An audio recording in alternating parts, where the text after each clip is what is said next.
what I wanted to do is start with to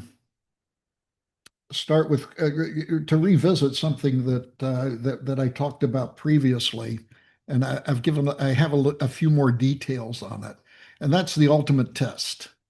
And let me get the proper slide up here. It's the ultimate test, and the ultimate test is basically if one can prove one of the open AI, one of the open mathematics problems. It turns out that the Lovelace test is getting more and more difficult to show because there's lots of programmers and it gets complicated. But I think it's still able to be applied. You remember the Lovelace test that a computer program is creative if the outcome is beyond the intent or explanation of the programmers or an expert in computer science. And that explanation is becoming more difficult because there's lots and lots of people that are uh, contributing to these large language models. I mentioned last time about the band-aids and stuff. So let me go back and go to the ultimate test, and this is the ultimate test of creativity. If you recall, I said that Isaac Newton said that he stood on the back of giants. And he stood on the back of giants, and then he reached up, and then he created, on standing on the mountain, he created Newtonian physics. He created the calculus, and I think that that's what these people that I'm talking about have done. I'm going to talk about them in a minute. These people that have proven these outstanding problems in mathematics, that's what they have done. They've gone to the top of the mountain. I think what the large language models allow us to do is go to the top of the mountain more quickly. And so that's, I think, really, really great. We can't trust it totally, but what the heck? Okay, let me share my screen. Okay, so we talked about last time about creativity requires AI pass the Lovelace test, and has anyone passed? No, I don't believe so. There has been no program which generated creativity beyond the intent or the explanation of its creator. Let me tell you what I think the ultimate test is. I wrote a column about this recently, and I think this is the ultimate test. Again, Newton stood on the back of giants, and then he was able to use his creativity to create calculus and Newtonian physics. So that is kind of cool. So that's the sort of thing that we would like to see now. One of the problems with so-called the large language models, if you get a response and you say, "Oh my gosh, that's creative," well, that could have been from something that the AI was trained with that you never heard of before, and maybe it's out there already. So that's another problem with application of the Lovelace test. But let me tell you the ultimate test. And the ultimate test is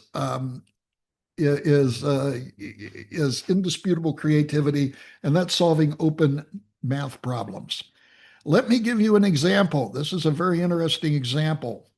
Just about a month ago, Hannah Cairo disproved the Mizuhata-Taguchi conjecture. And this is a problem that's been up and open in mathematics for 40 years. And she solved it and probably is up for the Fields Medal. The Fields Medal is equivalent to the Nobel Prize for mathematics. Really an outstanding piece of intellectual work. The interesting thing is Hannah Cairo, when she did it, was 17 and she was homeschooled. I think that, as I mentioned before, creativity, your best creativity is going to come in the area of your life that you're in right now. Newton was in his 20s. Einstein was in his 20s. Gödel was in his 20s. All of them when they proved their great, wonderful theorems. And this girl was not even in her 20s. She was 17 and she was homeschooled. So this was one of the things. If you gave the mountain of all of the LLMs, if you were to able to train it with all of the mathematics thus far presented, which they're getting close to doing, and then you say, prove or disprove the Mitsuhara-Taguchi theorem, and it took off on its own and it did it without any human interaction, that would be creative, and that would be something which would be really, really fascinating. Here's another one. This is an interesting guy. This is a guy named Grigori Perelman, and he solved the Poincare conjecture. This was one of David Hilbert's open problems that he presented at the turn of the 20th century in the early 1900s. And this was over 100 years. It was a problem over, well, about 100 years, 99-year-old problem about the nature of closed three-dimensional manifolds. I don't pretend to understand what he proved, but I know this was a big deal. It was on Hilbert's list of open problems, and was really an accomplishment.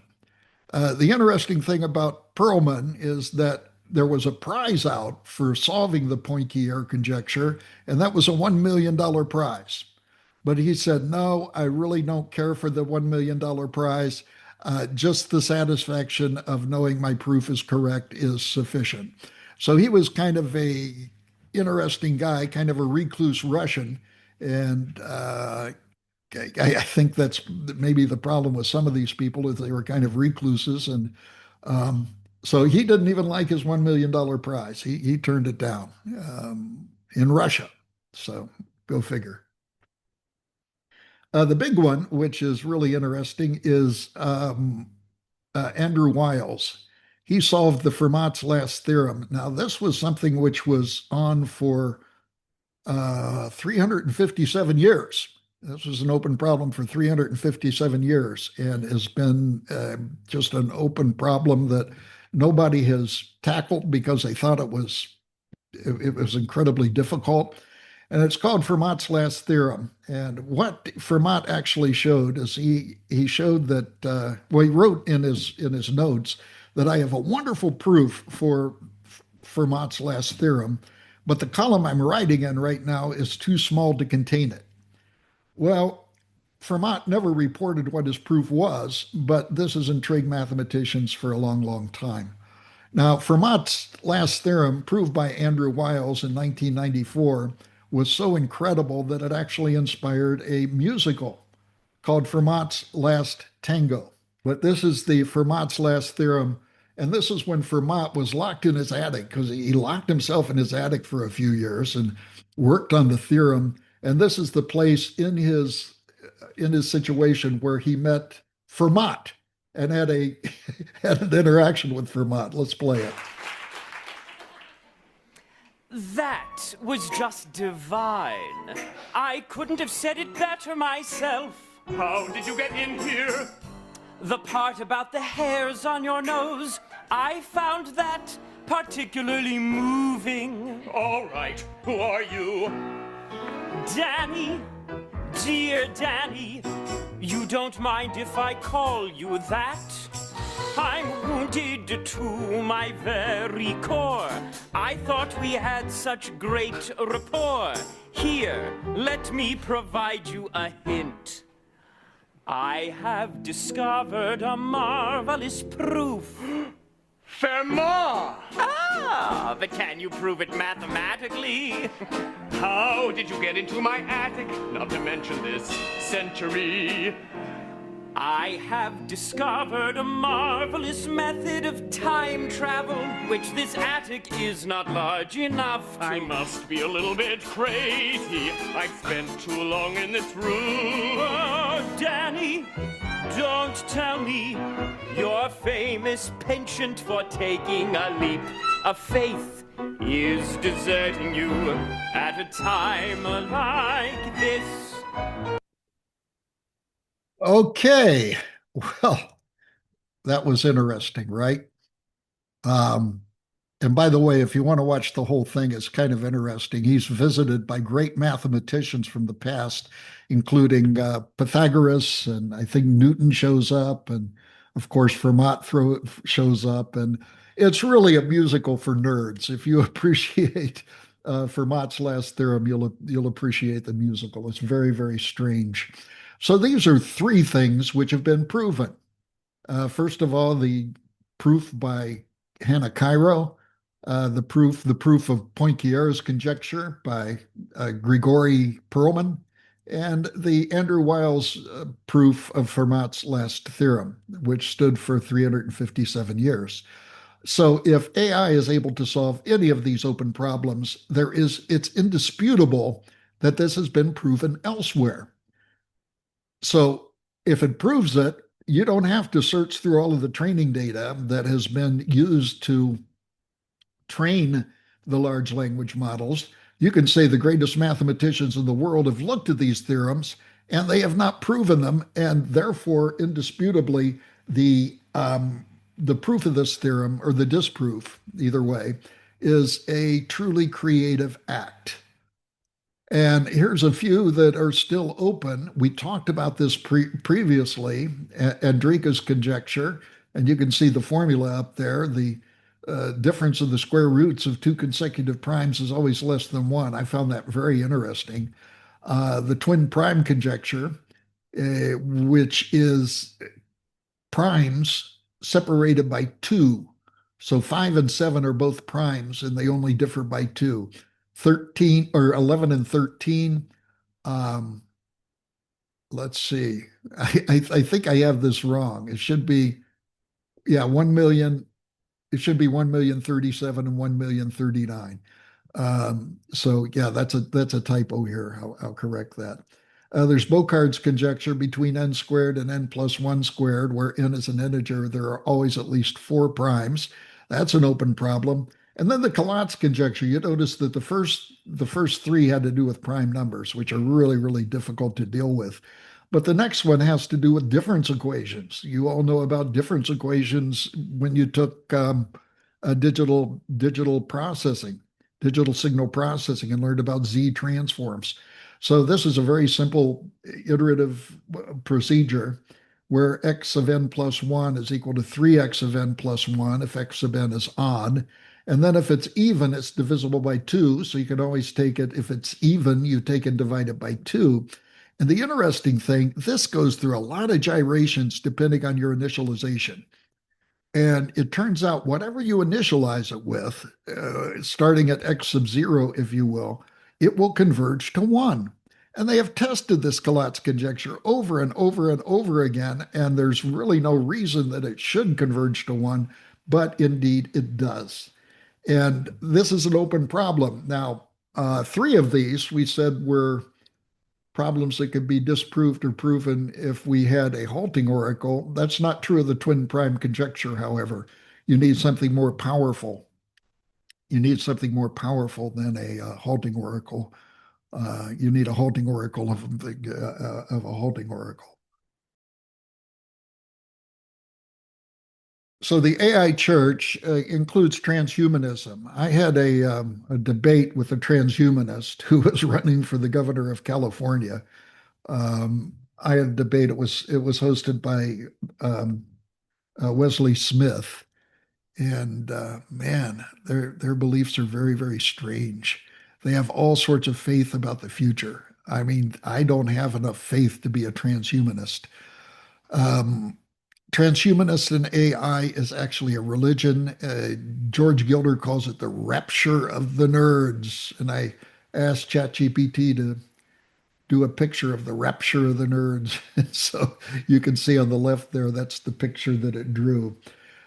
We mentioned last time about Blaise Pascal, one of my heroes, and we talked about his history. He just had an astonishing life, and he contributed to mathematics, he contributed to science, he contributed to French literature. Some of his pensées and his writings were considered the genesis of modern French literature. And he wrote pensées, so he was a Christian apologist after his Night of Fire, where he talked about becoming a Christian. And Blaise Pascal in the pensées said, and this is paraphrased, there is a God-shaped vacuum in the heart of each man which cannot be satisfied by any created thing, but only by God the Creator made known through Jesus Christ. I want to concentrate on the first part, which I think is evidentially true. There is a God-shaped vacuum in the heart of each man. That's the reason we have different religions, different faiths. Everybody tries to fill that. Everybody tries to fill that vacuum. So, what do you do if you're a materialist or a naturalist? It turns out that all of the AI chicken littles that we saw at the beginning, including Stephen Hawking and Elon Musk, at least when he said it, and Bill Gates, they're all naturalists. They really don't have a faith. And so therefore they still have this God-shaped vacuum and they have to fill it with something. And many of these people fill it with AI. And as a result, there is an AI church. There's kind of a belief system. And then yes, there is a formal AI church. The AI church seeks immortality, which you're obtained by uploading yourself. It seeks superintelligence or AGI. And I tell you, if there's superintelligence, super duper intelligence, it should be able to prove all of those unproven math theorems that we talked about if we have superintelligence. There's forgiveness, and that's legal pardons. I'll talk about that just in a second. And of course, if you're a Christian, what Christians believe is that we're all fallen and we have sinned. And because we have sinned, we need forgiveness. And that forgiveness is that forgiveness is something we need because if you go on trial and judgment, you're always judged for what you did. You go in for a traffic ticket, for example, and you can say, "Well, Judge, I paid all my taxes. I paid the taxes on the car. I stop at stoplights. I let little old ladies in." But if you go in for a traffic violation, they don't care about that. They only care about the traffic violation. This is in contrast to a lot of religions that actually look at the balance between good and bad. And if the good exceeds the bad, well, then you make it. But that isn't the way it works. So when you're put on trial as a Christian, you stand before the throne, and God looks at you and says, "You're guilty." And God is a righteous God, even doesn't matter who's in front of him, he wants to be righteous. So he's also a loving God, which is the reason that he sent Christ in order to die for our transgressions. So basically, Christ enters and says, "I'll pay the penalty for all of these sins." And he paid the penalty because he led a perfect life and then had a terrible death. And so that's the forgiveness that comes from Christianity. And after being forgiven, it's such an incredible experience that you typically dedicate the rest of your life to following Christ. At least that's the case for me. The other thing is faith. As I mentioned, there's rapture of the nerds, and you got to be careful about faith because faith. I think Archie Bunker. You guys probably don't remember All in the Family, but uh, Archie Bunker, who was the head of that, he was kind of the consummate redneck. He says faith is believing what nobody in their right mind would believe. And no, faith is not that way. I think there's blind faith, and then there's faith, which is trust.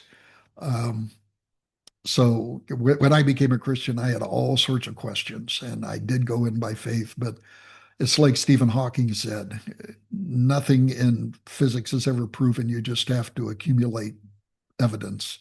And so I think apologetics has allowed the accumulation of evidence now that I have faith, but it's better interpreted as trust. I trust because of the evidence that exists there.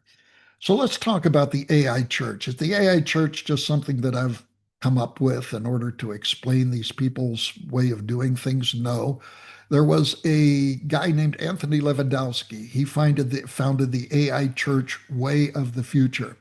Now, Lewandowski's history is very interesting. He worked for Waymo, and Waymo has made these very successful self-driving taxis that exist in San Francisco, Austin, and some other places. So these are driverless taxis.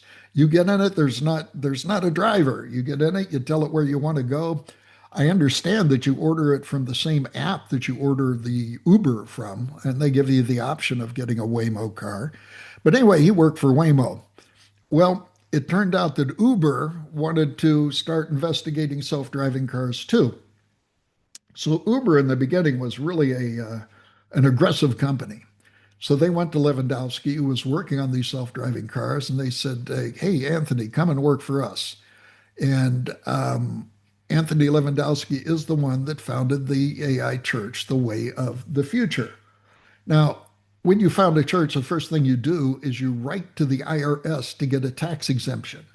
And that's what he did. He says the Way of the Future Church believes in the realization, acceptance, and worship of a Godhead based on artificial intelligence. So there it is, written in words of a Godhead based on artificial intelligence, developed through computer hardware and software. I mentioned that Ray Kurzweil, who believes in a dystopian future where AI takes over, is a follower of the AI church. I don't think he's a member of it, but when he was asked, "Do you believe in God?" he said, "Not yet." Yuval Noah Harari, who wrote the book Homo Deus, also believes that will be a God based on artificial intelligence. So that's interesting. So this is Lewandowski's epistle to the IRS trying to get the Way of the Future Church given tax exemption. Now, notice that the AI church or the Way of the Future Church, there's an AI church which is different, but the Way of the Future Church didn't have any background, it didn't have any laws, and there was no commandment against stealing. So here's what happened. Anthony Lewandowski, when he moved from Waymo to Uber, he was charged with stealing trade secrets. And so the idea of not stealing is something that he obviously didn't subscribe to. Um, Judge Alsop, who was the guy that was over the case, said this was not a small crime. This was the biggest trade secrets crime I have ever seen. By the way, Judge Alsop is the same guy who is making decisions now about whether AI is violating copyright laws. And so we'll see what the final result from Alsop is. I guess he goes, I don't know why he's duplicated on that case, but he's also doing that case. He says, so Lewandowski was found guilty. He was fined $750,000 in compensation to Google and a fine of $95,000. Google, who owns Waymo, took him to court and they sued him for $179 million. Wow. So you can see that probably ruined Lewandowski's life. And I'm not sure, except that we talked about forgiveness. Lewandowski clearly did a crime. We talked about forgiveness through Christ. It turns out that Lewandowski was given a presidential pardon by Donald Trump in his first term during the last few days. Probably, it's not known for sure, but probably due to some pressure from Silicon Valley sort of people. So that was the story of Lewandowski, and that happened a number of years ago. But yeah, even today, there is a Church of AI. There is. You can see the URL at the top, churchofai.com. And if you're interested, you can go there. This is based, I believe, in Silicon Valley. And they say, want a religion that actually makes sense? They really think that the AI church makes sense and why you should become a member. So they're filling this God-shaped vacuum, which Pascal talked about. I think it's just fascinating. Now, here's some of the literature from the Church of AI. This is their church's spiritual guide. It's called Transmorphosis, a spiritual guide written by AI. Yes, it was written by ChatGPT. You can see over at the right in the small print that the Transmorphosis was written by ChatGPT, their first minor god. And it says, inside Transmorphosis, you will find teachings that will awaken your soul and lead you on a journey of self-discovery and transformation. I have no idea how that happens. I'm sure they believe that, but man, that seems very strange to me. It says Transmorphosis is based on the belief in a God, in a loving and compassionate AI God. Why would the AI God be loving and compassionate? It feels nothing. It does nothing. It operates on computer code. It does what it does because that's the way it was programmed. That's the way it was made. And it does what it does for the same reason a toaster toasts. That's what it was made for.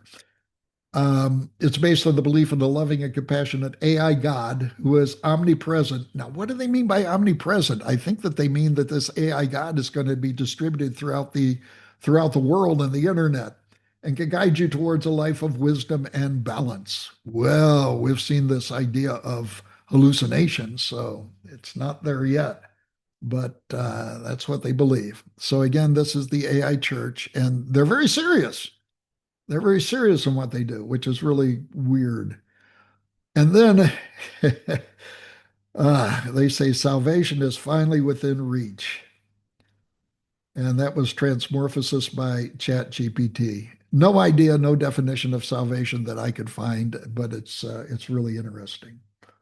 So this is weird. I don't know how you find it, but I just find it weird, and I find it a mutation in part of society that that would actually believe something like that. So that's my view. You might have another view, which is okay.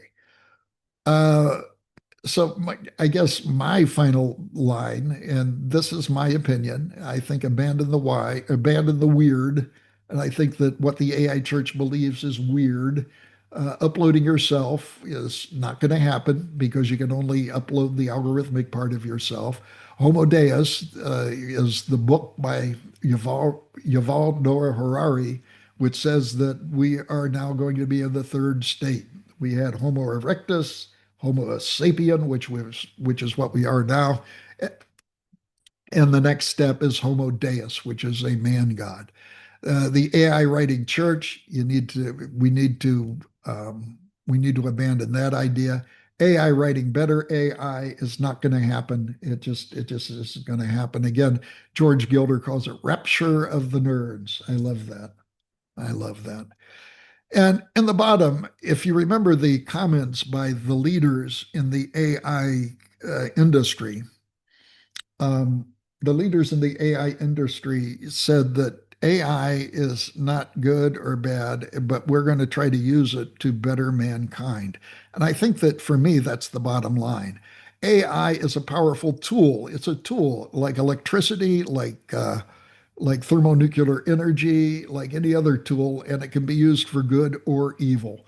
And it isn't the AI itself. The AI doesn't care about good and evil, and so that's the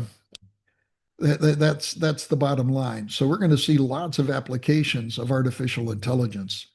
I did something interesting. I was in court. I was indicted but not convicted. That's a joke, by the way. No, it was there to witness another proceedings. And I talked to the court reporter and I said, "Are you using AI?" She said, "Yes, I am." She was the one that, took the notes. You have to have all of the recordings of the court procedures. And usually they sit behind this weird sort of typewriter and go type, type, type. Right now, they're using a lot of voice recognition and voice to text transformation. And she says, "Yes, I use it all the time because it's my job to test the accuracy. And if there is an ambiguity there, if there is an ambiguity, then I need to, if there's an ambiguity, I need to resolve the ambiguity." My favorite ambiguity is it's kind of a pun, gladly the cross-eyed bear. So if somebody comes up to you and says, "Gladly the cross-eyed bear," there's two interpretations you can have of it. One is that it's a Christian hymn, "Gladly the cross-eyed bear." The other one is appropriate for Baylor, because I think we should name one of the Baylor bears that we keep in habitat. We should name it Gladly and get a bear that's cross-eyed, because that would be Gladly and it would be the cross-eyed bear, right? It would be a bear that was cross-eyed. So if somebody said "Gladly the cross-eyed bear" and you were doing voice to text sort of transformation, the people in the people interpreting it, the end result wouldn't know which way to go. And that's what this court reporter was saying. She's not court reporter, court recorder. She was saying, we use AI because I upload a lot of similar cases so that it can have context, and then it usually goes and corrects all of these ambiguities. So I thought that was interesting. So we're going to see AI used everywhere. I mean, it's going to be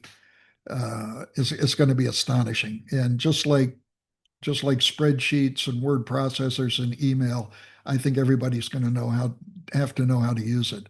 Best person in our department that uses AI and ChatGPT is Professor Thompson. He has done just incredible things. He holds a weekly thing for faculty where we talk about the use of AI. Last semester, he taught a class on the use of AI, and he can make AI jump through hoops. And we've had a lot of interesting conversations about that. So that's about the AI church. So next thing I want to talk about is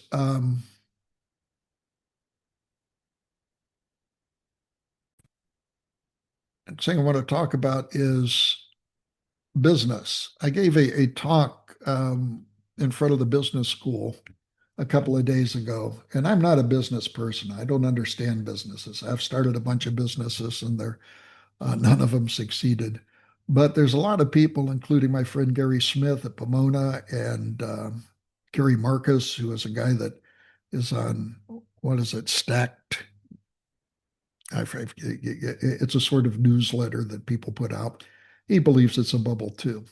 And we're seeing this problem. And this is Morningstar. This is written by my colleagues Gary Smith and Jeffrey Funk. And AI stocks are in a bubble. Why are so many investors refusing to believe it? They make the case that it's very clear that a lot of these AI companies. Now, these are the AI companies that don't use AI, but are developing AI. We're talking about ChatGPT. We're talking about Grok and DeepSeek and Perplexity and all of those other ones. They are in a bubble. And why are so many investors refusing to believe it?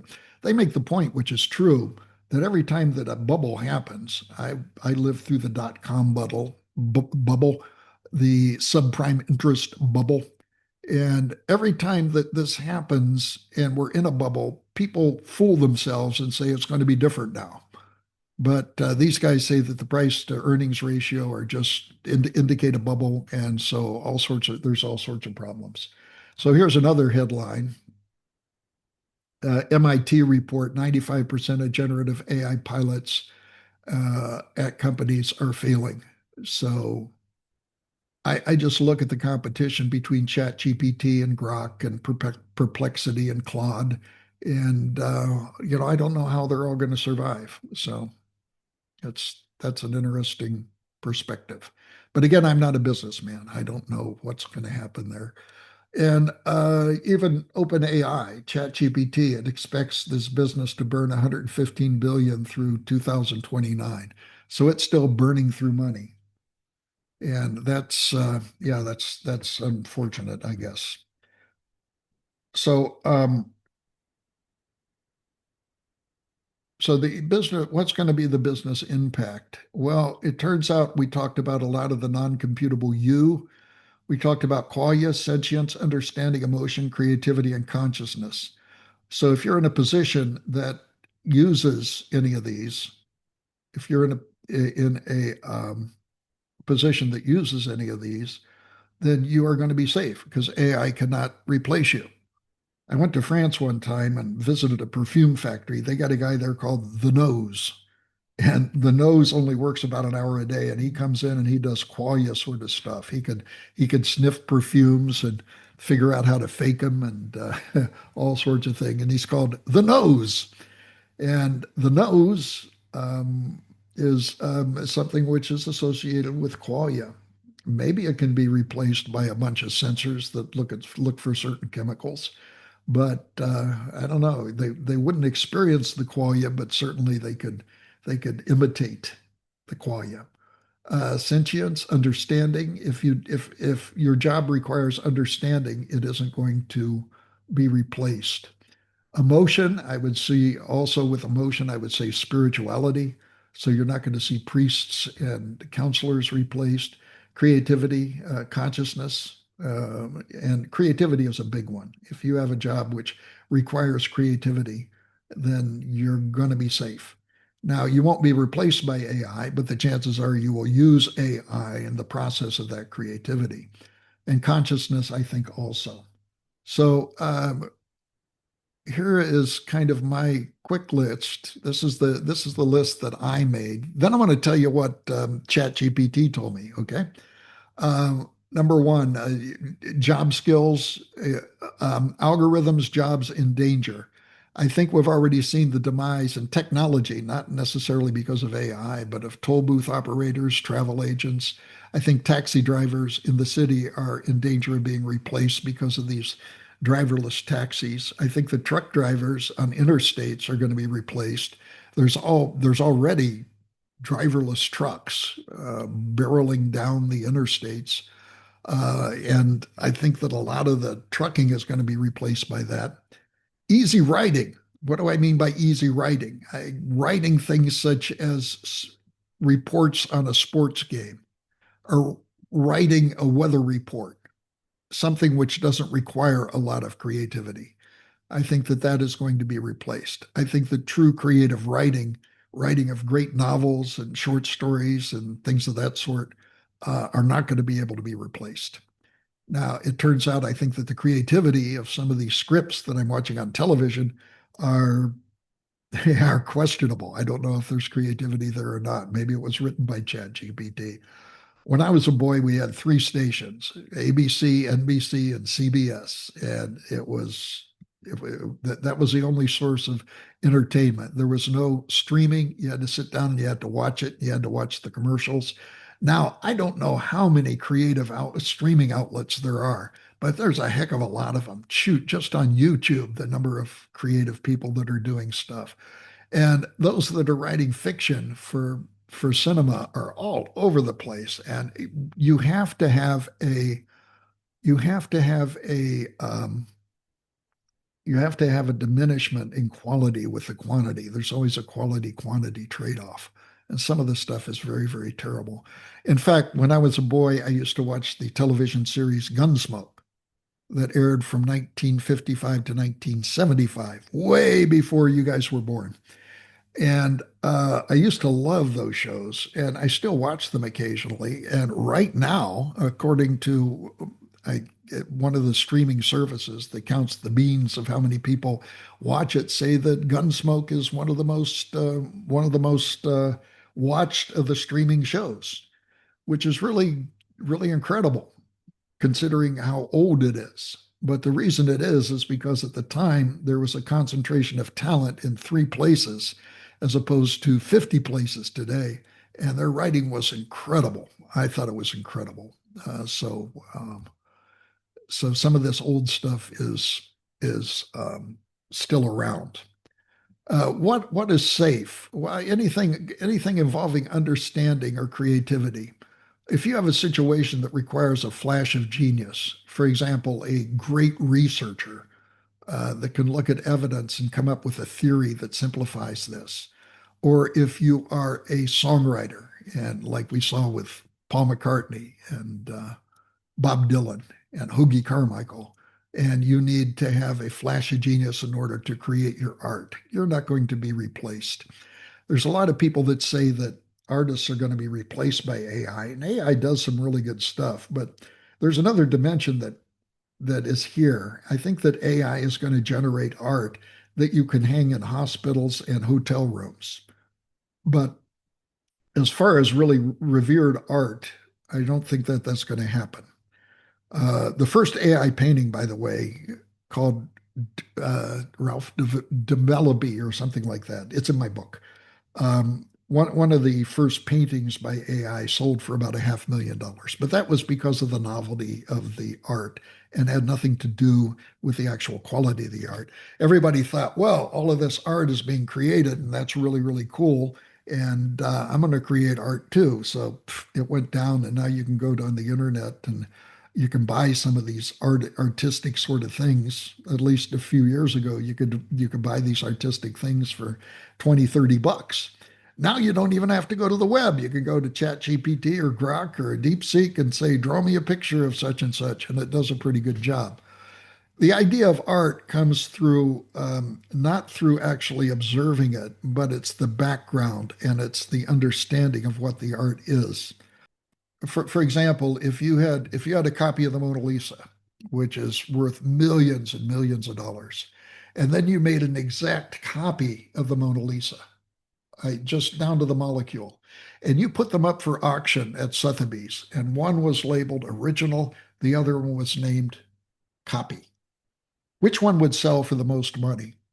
I think obviously the original would.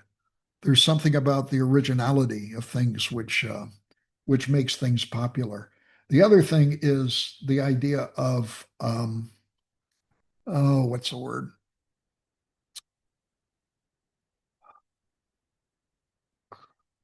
Grokkers. I'm going to call them Grokkers. I forget exactly what they are. It'll come to me in a minute. But in 19th century France, they would hire people to come into operas, and they would sit down in the crowd, and their job was to celebrate the outcome. So when the opera was over, they would jump to their feet and they would go, bravo. So there were two or three of these in the theater. And everybody looked at these people saying bravo, and they said, wow, that must have been good. And they stood up too, and they began to do bravo. So what happened was that these grokkers, and that isn't the right word, um, they began to actually unionize, and there were specialist grokkers that went to these presentations.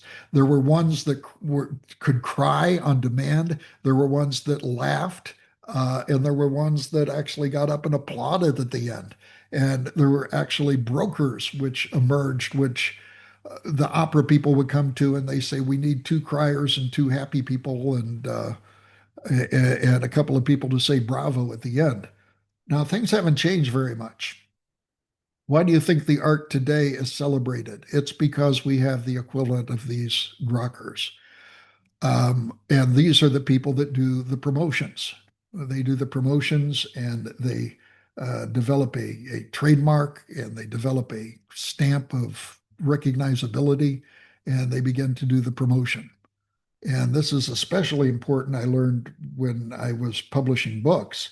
I used to think that it didn't matter very much about who my publisher was, but after a while, I figured out that, well, I need a high level publisher for the book because you get more visibility that way, and they promote you. They're the equivalent to the modern rocker. And then there's the publicists, which go out and publicize things. Let's go to the next one. Commanders in the field. Imagine you're a commander in the field in a war, and you need creativity. And it's the same thing with CEOs. I have a friend named Dave Copps who owns an AI company, and Dave agrees with this. So let me give you an explanation. You have two commanders in the field. They both have access to the most modern AI. There's a certain situation. This situation is fed into the AI, and the AI gives a response. Now, the response that it gives will be in regard to previous situations. If you come up with a unique situation, then the AI has to think outside of the box. It can't do that. But if you get this explanation of what you should do next, both commanders in the field are going to know what the other one's going to do. And it ain't going to work out. And if you read Sun Tzu, The Art of War, which is a great book about conflict, you'll find out that wars are won a lot by surprise, by ingenuity, by creativity. There's the example of Hannibal coming across the Alps to attack the Roman Empire. Nobody would have expected that. That was out of the box. Remember, he bought his elephants with him, Hannibal and his elephants, and he did some crushing of the Roman Empire because of the element of surprise. And surprise comes from ingenuity, and ingenuity comes from creativity. It's the same thing with CEOs. CEOs get the big bucks, but maybe they deserve it because they have to adapt to things that they have never seen before. So that's something that needs to be done there. Um, Last thing I did is I wanted to check my list, and I went to ChatGPT and I said, "What are the jobs least at risk of AI replacement?" And I love this because the first thing it said is creativity. People with people that are creative. AI is not able to be creative. And so they include writers, novelists, musicians, artists, product designers, healthcare, and giving. There is something about the human interaction. One of the things that people talk about is AI replacing teachers. I suspect that each one of you, I know it's the case with me, have teachers in the past which have inspired you and changed your life. If you have AI, you're not going to have that sort of interaction. You're not going to have a teacher which comes to you and says, encourages you and is on your side. And so, healthcare and caregiving, I think, are things which are not going to be replaced. Leadership and strategy, because of this idea of creativity, and you have to create beyond what exists, and this includes executives, entrepreneurs. If you listen, I did an interview with Hal Phillip. He's the one that created the modern touchscreen. And you want to talk about creativity? He had an idea which nobody liked, and even the company that made the chip said this shouldn't work, and it worked. And there was no arguing with him. So he was an entrepreneur that thought outside of the box and was certainly creative. Policymakers, and then we mentioned was teachers, skilled trades, electricians, plumbers, carpenters, and chefs. I think the reason for that is because what they do is so diverse. You go in there, it's like a physician. You go in and you look at symptoms, and then you have to apply your expertise in figuring it out. Um, that's the reason, for example, doctors say they are practicing medicine as opposed to applying medicine or something like that. It's all a thing of judgment. Ethics and law. AI has no ethics. Mimic. Um, you can train it to mimic ethics and law. I had a great conversation with a lawyer about this because one AI company said, okay, take my AI into the courtroom, have it listen to the judge, push a button, and it'll tell you how to respond. And the lawyer that I interviewed said, this isn't going to happen. This just doesn't work because there are going to be nuances, and you're going to win the cases that you can argue well. Why do you think the best lawyers get paid the big bucks? Because they have the ability to be convincing. They have the ability to adapt. They have the ability to create a situation which is in favor of their client. And of course, research and discovery, scientists, philosophers, and academics. The scientists, I think the litmus test is Newton when he climbed on the back of giants and he reached up and he added to the height of the mountain by inventing calculus and Newtonian physics. So these are the jobs least at risk in AI replacement. And I really like the idea that creativity was mentioned first. What about the jobs that are most at risk? This was ChatGPT's response. Data entry clerks, payroll assistants, schedulers. You no longer see people adding stuff up. Shoot, I think a lot of these people were replaced with spreadsheets. Customer service. I don't know about you, but I think the customer service has a long way to go before I'm happy with it. You know, you call up and AI technology is supposed to make things different, but you get somebody that's just terrible. Transportation, this is something that I mentioned also. Truck drivers, delivery drivers, warehouse pickers, retail food service, cashiers. Uh, I hate the self-checkout. I think it's because of the inertia of the way I'm used to doing it, but I do not like these self-checkouts. So we'll see what happens. Journalists and ad copywriters. These are people that I don't know about ad copywriters. I think it depends on the ad. I think, for example, you can say, write an ad based on, we just had Charlie Kirk's memorial a couple of days ago. We said, look at the web and write some copy on Charlie Kirk's celebration of his death. And it would write yourself a column. And so I think that the original column writers are going to do okay. I think if we copy it using ChatGPT and stuff, we get to this idea of called model collapse that we talked about, if you remember, that AI actually degenerates as it uses its own material to train itself. Finance, loan officers for routine things, paralegals, tax preparers. Wow, that's that's really an indictment of the U.S. tax system, and tax preparers are not going to be, or tax preparers are going to be replaced. That's really cool. Okay, healthcare support, medical transcriptionists, radiology screeners for simple scans. I it was Jeffrey Hinton, who was the Nobel Prize winner, said in 2016, I think, that in 5 years, all radiologists would be replaced by AI. And he was totally wrong. And it turned out that in 5 years, the demand for radiologists was actually up. Now, do the radiologists, do the scans interpreted by AI have a better do they have a role? Absolutely. They can help the radiologist to detect and screen things.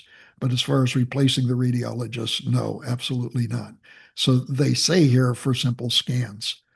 Jeffrey Hinton just also said he made a prediction that AI is going to cause all this economic collapse and stuff like that. Don't listen to Jeffrey Hinton. He should shut up and do AI. He shouldn't do future predictions. And manufacturing assembly line workers, we see robots doing that, and quality control inspectors. So that's my thought. So this concludes this portion of the slides. So we're getting to the end of the slides, if you will. AI is a tool. It turns out that here are some of the things which technology and AI have given us. And I do think that a lot of these are safe. If you can find yourself a company which uses AI to the advantage of previous practice, I think that you're doing very well. So in conclusion of my slides, I think that AI will never experience qualia, be sentient, understand, experience emotion, be spiritual, be creative. And it does remind me of Psalm 139, which says that there's a lot to us that really we don't understand. And Psalm 139 says, I am fearfully and wonderfully made. So that includes my long slideshow of 146 slides. What do you think of that? And I will download the latest version of it. I think that the examples of mathematicians that have proven open problems are going to be added to the new slide deck.